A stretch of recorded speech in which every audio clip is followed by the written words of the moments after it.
In 1972, the world was introduced to the Magnavox Odyssey, the first ever home video game console. This console did not have Sonic the Hedgehog on it, so we're not going to talk about it. I've been a fan of Sonic for as long as I've played video games. I grew up with the games on the Xbox 360 and the DS, had some re-releases of the older titles, and I've played almost all of what you could consider the main series since then. If you've seen my oldest music and my more recent stuff from a while back, you can tell the series has left a big impression on me. While this channel has solely been dedicated to music for the majority of its lifetime, I decided I want to give my thoughts on all of the main series Sonic games, since I've got a lot I want to talk about. Starting with the first game in the series, Sonic the Hedgehog on the Sega Genesis.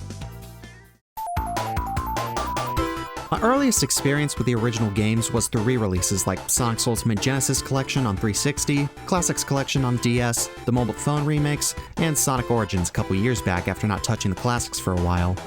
I know I played them on a real Genesis at one point just to try it, but I don't remember my thoughts then. The most recent playthrough I had was streaming the classic games to a friend on an emulator.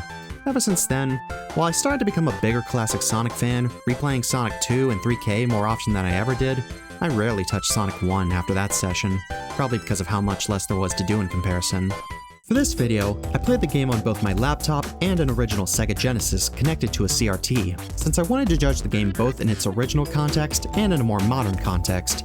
I did 2 initial playthroughs on the Genesis, my first one going straight to the end, and my second going for all the Chaos Emeralds while taking notes on my thoughts on the game.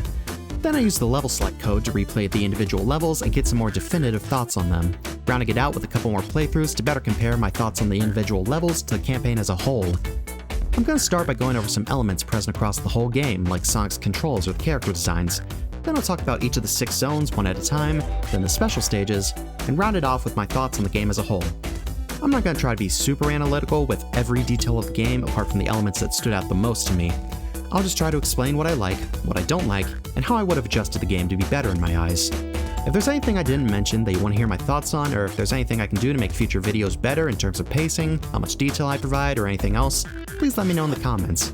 I want to get my thoughts out, but I also want to make sure these videos are compelling enough that people are willing to hear what I have to say. But with that out of the way, let's get to it. He is going extra fast, he is having such a blast. That's Sonic! Starting off with the main guy himself, Sonic is a great character both in terms of design and control. Even though I grew up with modern Sonic, I still like the classic design too. It can lean more towards cute or cool depending on the artist, but even in one pose he manages to have a lot of personality. While the Japanese box art's design and more abstract shape look would be reinforced as classic Sonic's identity with Generations of Mania, I really like the Greg Martin design that would be the go-to look for Sonic in America, as well as the depiction of Green Hill for the box art. The Japanese box art is a bit noisy for my taste, and I don't think it reflects what the game is about as well as the American box art, aside from maybe selling the concept of we're gonna try something different. I know there are some fan games that base their look on existing Sonic art styles. I wonder if anyone's thought of making a game that looks like a Greg Martin illustration. His design and personality was translated really well into the sprite art. His basic sprite looks determined, with his brow looking furrowed and his fist by his side, and the idle animation is basic but effective at communicating his impatience. I like how he goes from this really animated jog to a more simple looking run, and details like him having an animation where he's about to fall from a ledge are appreciated. While future games might have made the animations more polished or fluid, Sonic in this game still looks nice. One thing I will say I thought looked weird was the shade of blue chosen for Sonic. It's supposed to be a bit of an indigo color, but I always thought Sonic's color looked off given that future depictions go for a more basic blue color. The praises for Sonic's design can be extended to Eggman. He's just as great of a design for a villain, and his robot designs are really cool too. I like the variety they have, how they're all based on different animals aside from ones like the bombs, and how they balance the cartoony style with the mechanical detail. The title screen looks good, though whatever effect they're trying to give off with the blue and brown letters of Sonic, if it's meant to look more metallic or it's reflecting 2 surfaces or something, I don't really like the look of. The zone cards might have looked better with some distinguishing elements for every zone, but I do like how the blue circle looks like a spotlight. The UI is pretty basic, but it's clean, and the yellow letters make it stand out against most backgrounds.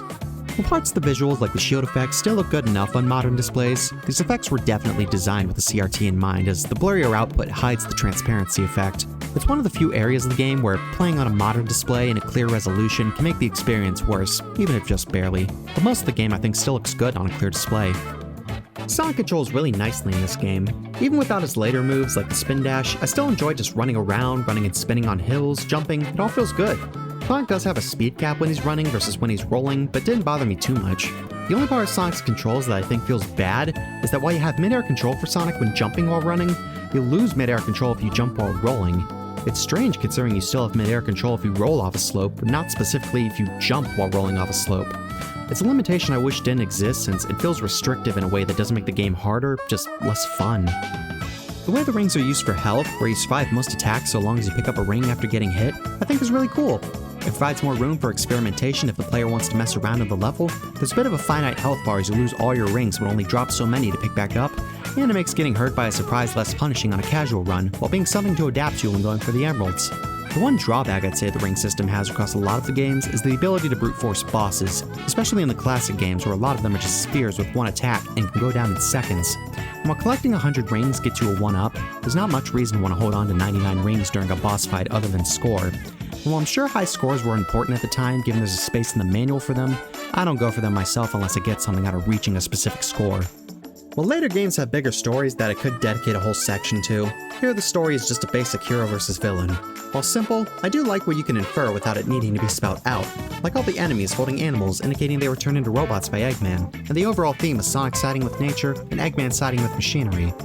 But that about covers all the broad topics I wanted to talk about first, so let's move on to the zones. Green Hill's looking a lot more like Green Hill's. Green Hill Zone, the Sonic the Hedgehog level. The stage that did so much heavy lifting for the game's reputation and would be brought back and innovated upon time and time again, for better or for worse.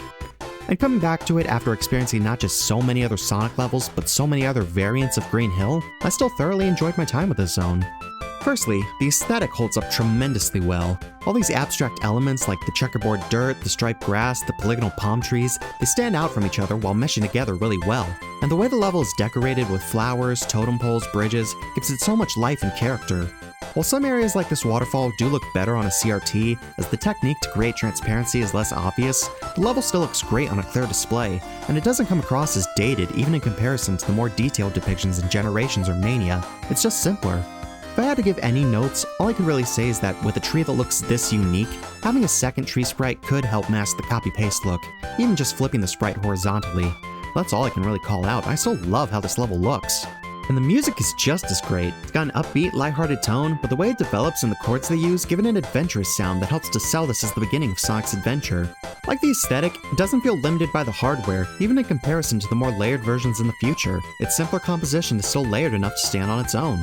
I won't go as much into the other levels or themes being limited by the hardware, I just felt it was worth mentioning with Green Hill because of how often it returns and gets iterated upon. As for the level layout itself, I think it does a great job teaching the central mechanics of the game while still being a fun level that has more to offer than just being the tutorial stage. A lot of things are introduced within the first few seconds of the stage. You jump to collect rings, you then jump on another platform to learn what an item monitor is. You get to see the enemy variety early on with a motobug on the ground that simply moves forward, a buzz bomber in the air that shoots you, and a chopper that jumps out from under a bridge, which you'll either spin into to learn about attacking, or get hit by to learn about the health system, both of which let you know that you can't just hold right to survive. There's a spring hidden in the tree that gives you rings, teaching you about finding secrets, and you can then use that knowledge to find another item monitor in a tree, rewarding you with invincibility. You run down a hill, up a ramp which teaches you momentum, leading into a new enemy type with a crab meat, sort of a mix between the grounded motobug and the projectile shooting buzz bomber.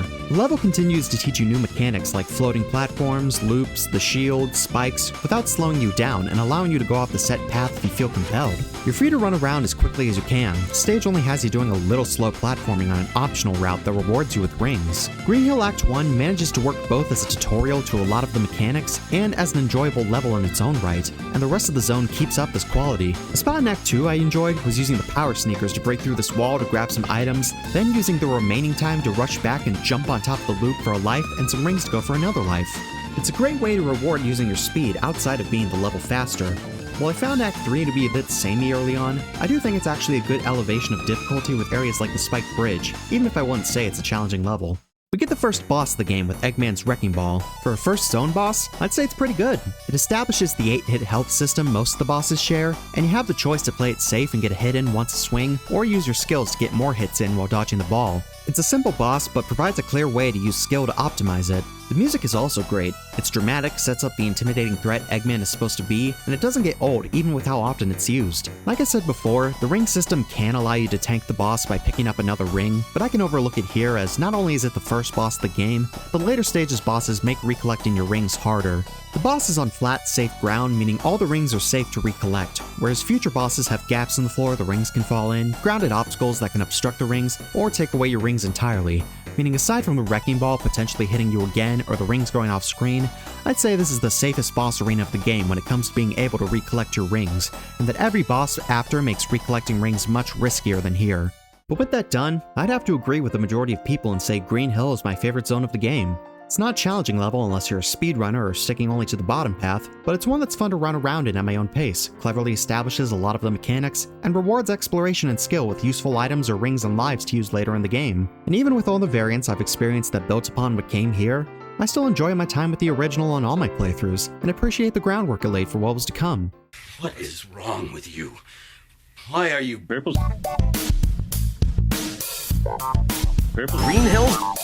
As much as I'd like to see more niche stages from Sonic 1 get more representation compared to just Green Hill and occasionally Labyrinth, but the shift from Green Hill Zone to Marble Zone compared to other games, it's kinda easy to see how this game got its less than stellar reputation.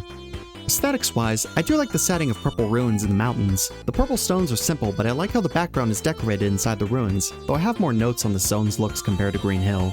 The lack of parallax in the background outside makes it less immersive to Green Hill. Maybe the trees and buildings could have been their own layer different from the mountains and sky. I also think the striped grass from Green Hill looks more out of place here with a more simple looking environment made up more from stone, compared to the more abstract environment of Green Hill that's more natural. It looks more placed atop the stone rather than growing from it. Maybe the top could have been a thin layer of moss or various chunks of grass to indicate it growing between the stones instead of just one thick layer of bushy grass on the top.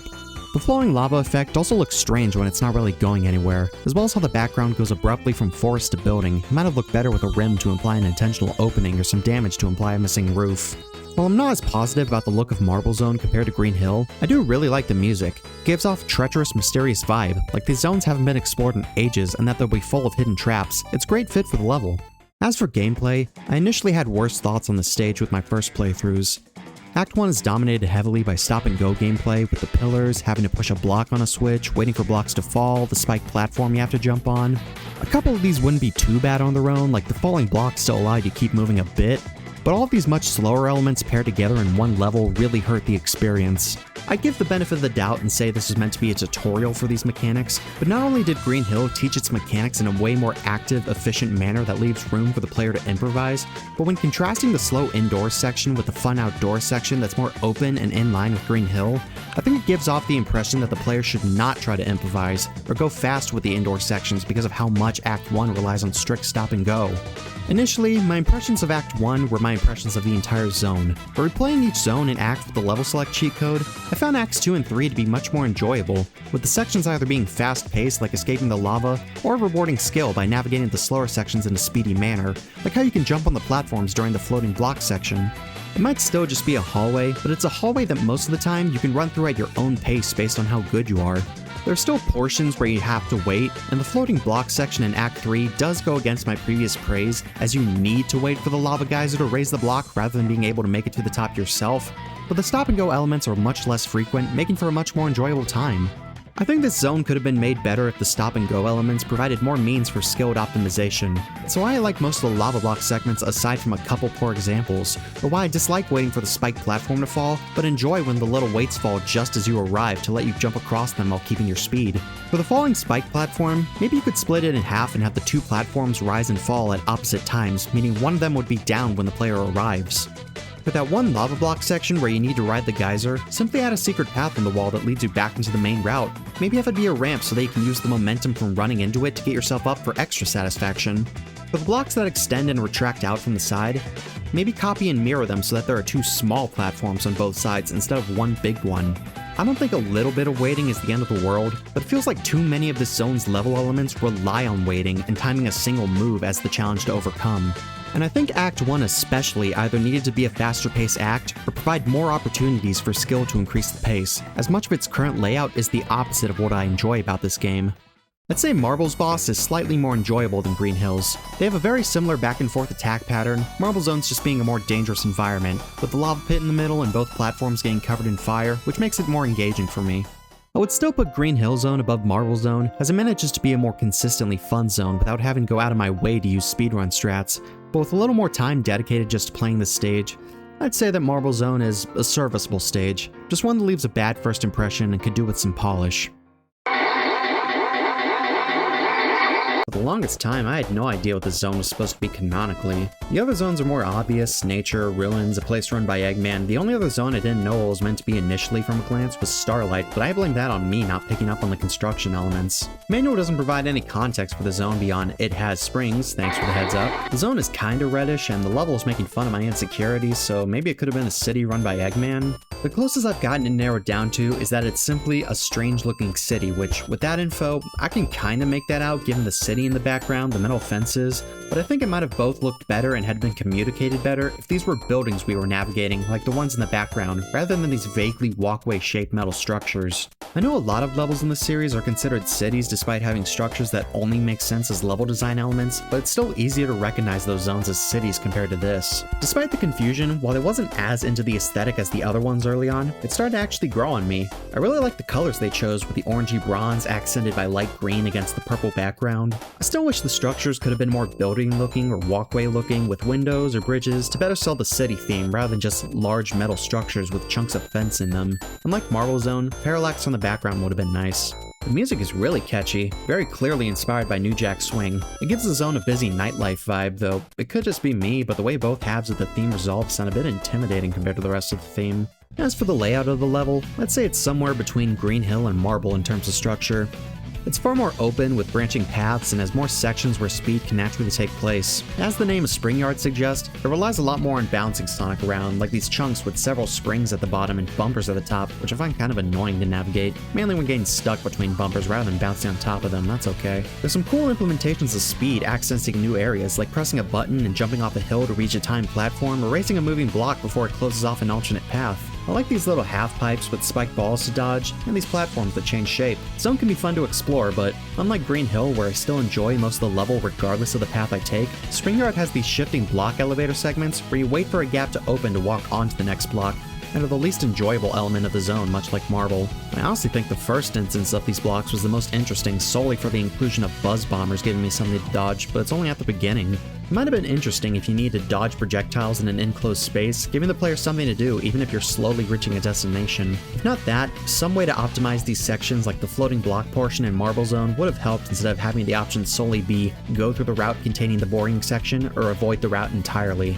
I think the section near the end of Chemical Plant in Sonic 2 is a better implementation of the concept of navigating blocks in a cramped space, where you can take it safe and go slow, or get risky and use your skills to slip through gaps to speed it up, as well as having an element of danger with the risk of drowning to keep the stakes up. Maybe at the far right wall, there could be a spring that launches you up to the top, and the spring could be blocked off by a wall that you either break through like in Green Hill, or press a switch to open the wall. Maybe you'd consider this just another form of skipping it, but at the very least you're only skipping the one section and not the entire route it's a part of. Otherwise, add an element of danger like I said before, like a projectile shooting enemy that could hit you when the gaps are lined up, or have it function solely as an optional elevator to get from one route to another, with the current route continuing on without needing to use it.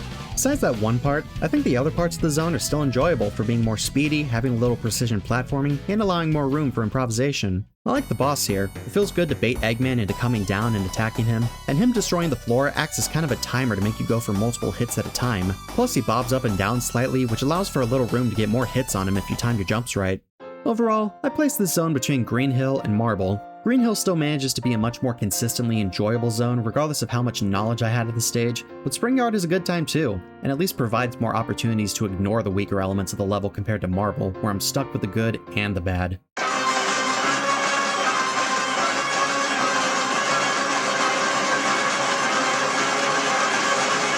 Perhaps the most infamous zone of the game, it's the only water level, making it much slower with virtually no slopes to gain speed on. On my first playthroughs, I shared the sentiment of this being the worst zone in the game. I didn't enjoy it that much initially, but I began warming up to it. I really like how the level looks. The intricate patterns on all the stones help to keep it from looking samey, even when the entire zone is yellow, and while I do think the decorations with those crystal structures and vines could have been more frequent, I do like their additions. I can't complain about the lack of parallax in the background this time, given we're indoors. It also looks nice. The music is also really good. I initially didn't get much of a Labyrinth vibe, but with its kind of upbeat, bouncy sound, but listening to it more, it gives off a bit of an adventurous sound, the slower drums in the first half leaning more into the mystery sound, while the drums speeding up and the way the melody evolves in the second half give off a bit more of a determined sound.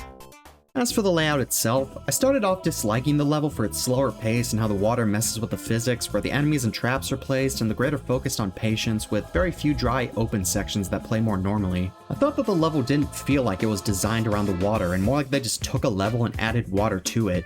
Hazards caught me off guard, to the point where on my Emerald playthrough, I was skipping checkpoints in case I got hit and wouldn't have enough rings for the special stage.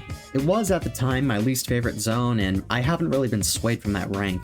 But like Marble Zone, I played the level on its own some more, and pretty quickly, I found myself enjoying the level. Sure, the water means it's slower, and I like being in the air more, but I think there's a satisfaction in quickly getting through these cramped areas. There aren't many sections where you're just going to be slowly jogging somewhere, and while the acts are pretty linear, there's very few sections of stop and go. Conveyor belt sections are infrequent and can often be sped up a little. Navigating through the spinning spike chains and slipping through the spears feels really nice, and it tends to be broken up by dry areas to keep the water from overstaying its welcome. I learned while looking at speedruns of the stages about a shortcut in Act 1 that lets you skip a chunk of the level, and while that might sound appealing for some players or speedrunners, I think I'm going to stick with the bottom path whenever I come back to this level. Like what I said about the block elevator in Spring Yard compared to a similar section in Chemical Plant, I'd rather find a way to make a slow section go faster over being limited to choosing either a slow path or a fast path, especially when the fast path has much less going on. Maybe if it was busier, I'd be more interested in the top path. As for elements I always liked about the stage, I enjoyed the addition of switches to add a bit more of a focus on precision platforming. I like the addition of air bubbles to give going through the level a little risk-reward feeling with deciding how long you want to go without air, especially enhanced by the drowning music. It makes me feel tense even when not playing the game.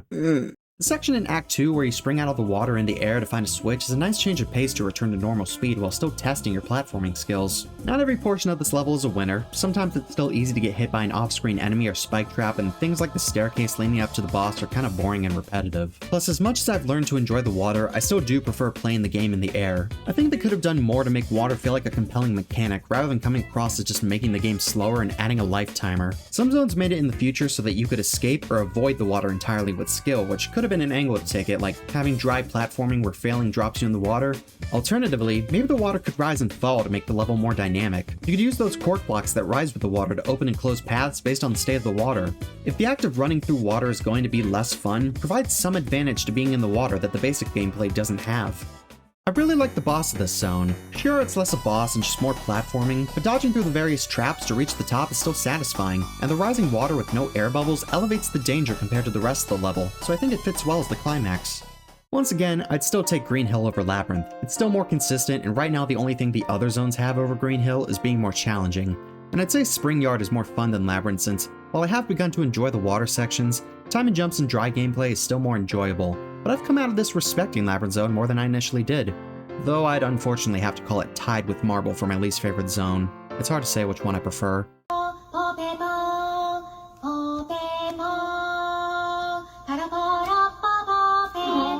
From what I've seen, it seems like Starlight Zone is one of the more well-regarded zones of the game, probably because it's much less blocky than the other zones. It does more to try and keep you actively moving, similar to Green Hill. I mentioned prior that I wasn't sure what the zone initially was supposed to be, and I didn't like how much the stage looked like it was made in a level editor with all the thin metal platforms with no bottoms, but realizing that it's meant to be a construction site, I've warmed up more to the look. I really enjoy how the background goes from close-up buildings at the bottom to a faraway city in the middle to the sky full of stars at the top. Would have been neat to see some construction equipment like cranes be implemented into the level design, though the fans don't really scream construction to me. The music gives off a similar nightlife vibe to Spring Yard, but far more relaxed, while still being upbeat and keeping up the energy. The choice and sound for the melody gives it kind of a shimmery star sound, which works really well for the setting chosen. Regarding the layout of the level, my first impressions of the level were that it was a lesser Green Hill. Fun in its own right, but speed on the top path feels less satisfying compared to Green Hill, and I found myself preferring the bottom paths as they are much more dense in platforming and as such more enjoyable. Although I had wished the top routes could be more platforming heavy like the bottom routes, I did start to find more satisfaction in taking them and appreciating the balance in speed and platforming. I do think Green Hill's layout, while with its bumpier ground and less walled off sections, make for the more consistently enjoyable level, and Starlight was pretty susceptible to layout and programming issues, such as minor collision issues like hitting a platform that kills my speed or the fan sending me backwards when running up a slope, areas that feel like they kill you without warning, and the blocks that extend downward which range from satisfying to open to a pace killer depending on their frequency. But I also think the emphasis on natural speed like Green Hill had, paired with bits of precision platforming like Spring Yard had, make this zone a pretty consistently fun time. Can't say I prefer this boss to the last like I have for every boss prior, it's a bit too easy for me, but it is the most creative. You need to use the seesaws to either launch the bombs or launch yourself into Eggman, which does make up for it to some extent. Overall, I'd say Starlight is about on par with Springyard. While I'd say Springyard is more active and challenging, which I appreciate, Starlight manages to be more consistently enjoyable across any route I end up on. I'm back in the fucking Labyrinth. again! Final zone. With levels. I really like the look of it. Like how Green Hill set a high bar for the look of opening zones, Scrap Brain does the same for finale zones. The integral detail is great, the background really sells this place as polluted and lifeless. I like the little visual storytelling with Act 1 starting outside and Act 2 starting inside. Of course, you can't talk about Scrap Brain without mentioning the return of Labyrinth Zone. While its addition does mean Scrap Brain has the most visual and gameplay variety between acts of any of the zones, and changing the colors is appreciated, I think it would have been nice to see some mechanical details or maybe Eggman's face carved into the stones, like Eggman's influence is seeping into not just nature but the underground as well. As for the music, I think it's probably my least favorite theme for the zones. It's not bad and sells the tone in the first half, but I'm not into that timpani sound used near the beginning, and the back half sounds oddly optimistic, which you could probably interpret as Sonic's determination, but I think it just sounds off when paired with the first half. Still, it's good. Sonic's first soundtrack doesn't have any songs I dislike, and it's full of themes that I really enjoy. I flip-flopped the most with this zone compared to the rest. I started off really enjoying it on my initial playthroughs, marking it as my second favorite zone of the game because the heightened challenge while maintaining speed and giving the player a lot of urgency, only held back by some sections of needing to wait. Then I replayed the level alone, and it suddenly became my least favorite zone of the game. I thought a lot of the challenge was unfair due to the lack of telegraphing with certain hazards, and a lot of the zone feeling like hallways decorated with hazards rather than challenging platforming. But now, I'm back to enjoying this zone, seeing the greater mix of platforming and avoiding hazards, and that the hazards were easier to navigate through. This could have been Burnout over one stage given it's the most challenging zone and I gave myself a little time before I replayed it now, or it's just me learning the level well enough to circumvent the elements I disliked before. Either way, despite this brief drop in opinion, I've come back to my first impression on enjoying the zone, though not as much as before. For the things I still dislike, I do think the hazards could use better telegraphing. I don't mind playing patiently in these sections anymore, but telegraphing before attacking could leave more room for on-the-spot decision-making of waiting it out or speeding through before it triggers, rather than now where it's a gamble unless you want to stick to jogging. I also don't like the disappearing platforms for how long it can be to wait for them to appear. They go through a 4-interval pattern and the platforms are visible for 2 intervals with a 1-interval delay between them. I think they should have either sped up the interval or switched it to a 2-interval pattern, meaning there'd be less time needed to wait for the initial platform. The crushing portion is basically the same as other stop-and-go sections, just you need to hold left and right rather than hold one direction and stop. Maybe there could have been just one of these crushers instead of 3 since it's not challenging so much as it is tedious. Outside of those, I think the zone manages to elevate the challenge while still leaving room for speed. Spinning platforms feel nice to time jumps on, the circles that you run around and jump off of are fun.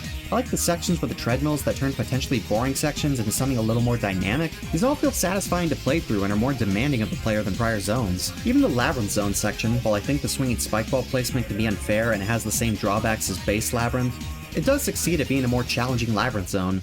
With that done, the final boss is all that's left, and although it might be simple and rely on waiting, I still think it's a fun boss.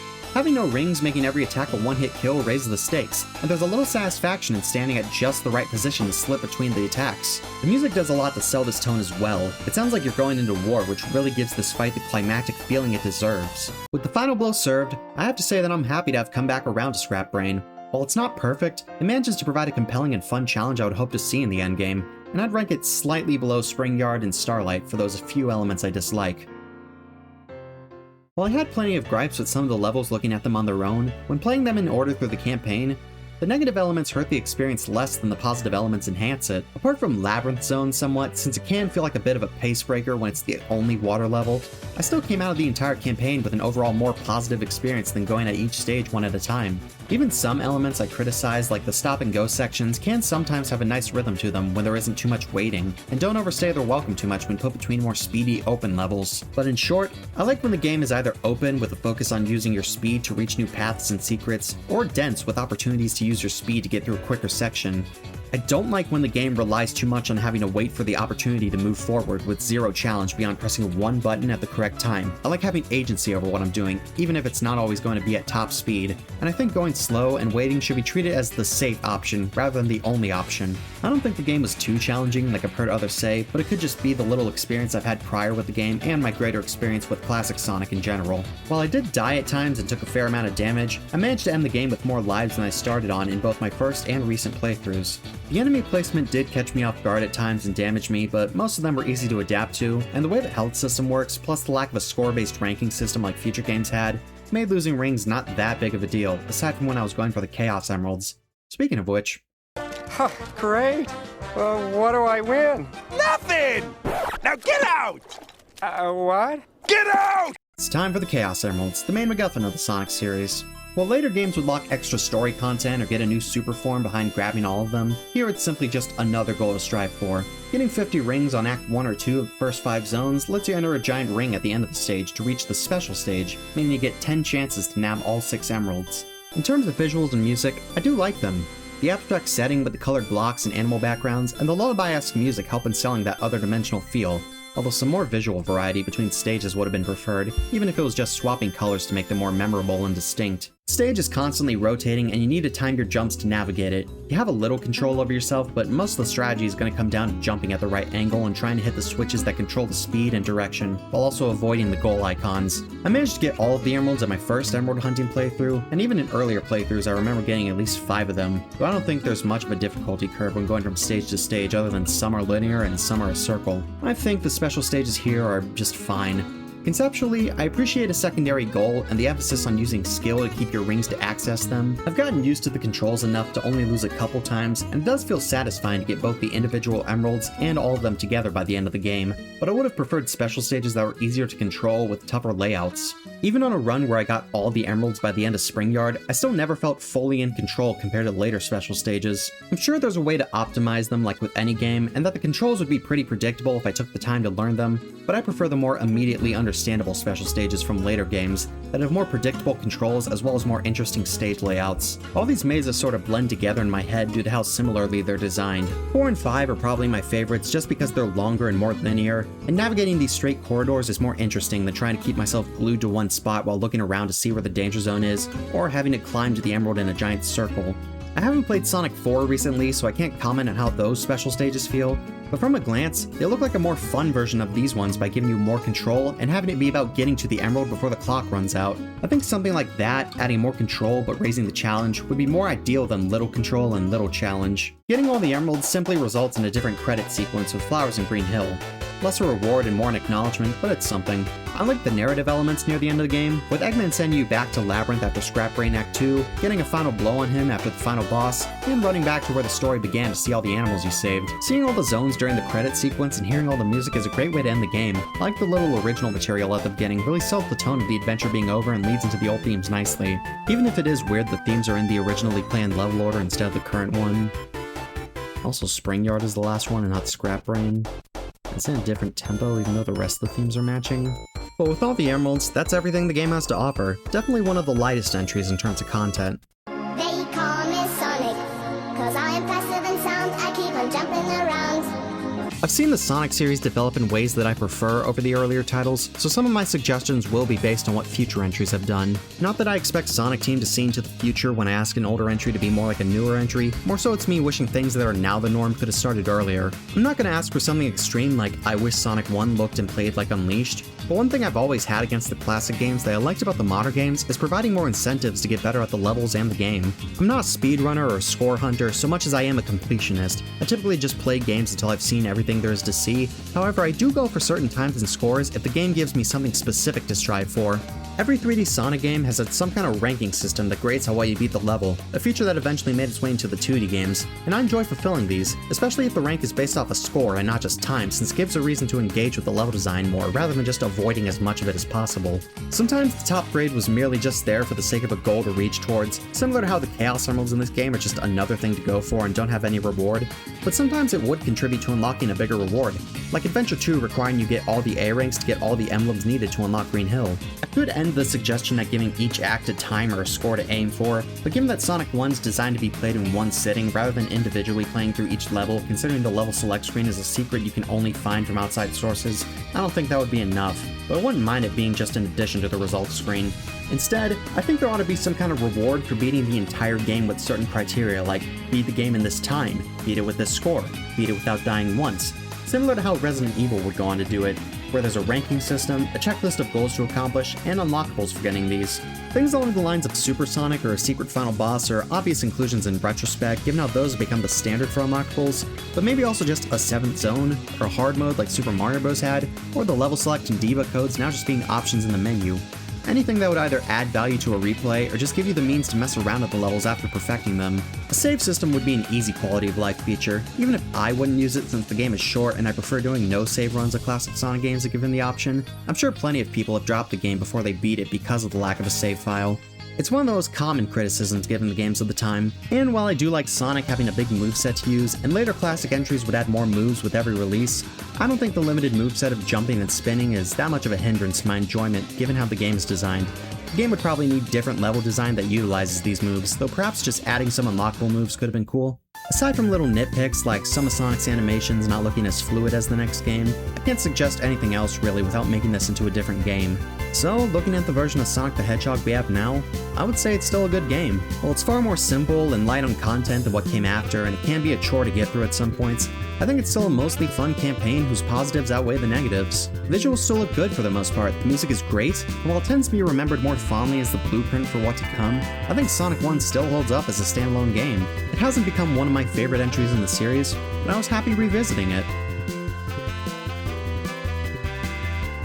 Thank you to everyone who made it to the end of the video. I didn't think I'd have a lot to discuss with Sonic 1. I initially wanted to get into videos on Sonic games to talk about things in the later entries like their presentation or game design in comparison to each other, but I figured a game-by-game evaluation would be the best way to reach that point, and I'm glad I did that since now I have more concrete opinions on Sonic 1 and what I think it does right or wrong. Once again, if I missed anything you wanted to hear my thoughts on, or if my presentation or structure could be improved in the future, any technical things like audio quality, or if you just want to talk about your own thoughts on Sonic 1, please do leave them in the comments. I really want to strike up some conversations about these games. And finally, I want to give a shout out to another YouTuber named Ajax. He's become one of my favorite channels in recent years. He does videos on the level design of Sonic stages, and he helped motivate me to make this video in the first place. He even gave me some advice during the script writing process. If you haven't heard of him, I'd highly recommend you check his content out. I plan to move on to Sonic 2 and the rest of the Genesis titles before going to Adventure in Advance, but if you think I should cover the Master System and Game Gear titles too, I might do that as well. Thanks again for watching, and take care.